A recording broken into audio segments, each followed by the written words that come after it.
AP ప్రభుత్వం మరో industrial సిటీపై focus పెట్టింది. నెల్లూరు జిల్లాలో తిరుపతి ప్రాంతంలో కృష్ణపట్నం పారిశ్రామిక నగరం క్రిస్ సిటీ అభివృద్ధి చేయనుంది. ఇది చెన్నై బెంగళూరు ఇండస్ట్రియల్ కారిడార్లో భాగంగా ప్రధానమంత్రి గతిశక్తి జాతీయ మాస్టర్ ప్లాన్ కింద అభివృద్ధి చేయబోతున్నారు.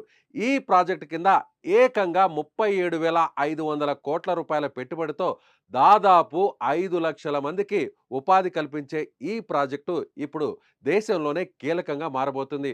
ఈ క్రిస్ సిటీ ఇప్పుడు చెన్నై కృష్ణపట్నం పోర్టుల మధ్య, అలాగే రేణిగుంట విమానాశ్రయం, చెన్నై కోల్కతా నేషనల్ హైవేకు అతి సమీపంలో రూపుదిద్దుకోబోతుంది. ఇప్పటికే ఓవైపు భూసేకరణ జరుగుతుండగా మరోవైపు బాధితులకు మౌలిక వస్తుల కల్పనకు శ్రీకారం చుట్టింది కూటమి ప్రభుత్వం.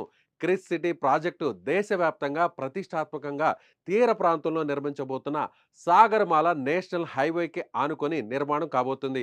ఉమ్మడి నెల్లూరు జిల్లా ప్రస్తుత తిరుపతి జిల్లాలోని గూడూరు నియోజకవర్గ పరిధిలో ఉన్న చిల్లకూరు మండలంలో ఎక్కువ శాతం, అలాగే కోట మండలంలో మరికొంత శాతం ఉండబోతుంది. Thamminapatnam, Kothapatnam, east Kanupuru, Siddhavaram, Varagali cross road ప్రాంతాల్లో ఈ నిర్మాణం జరగబోతుంది.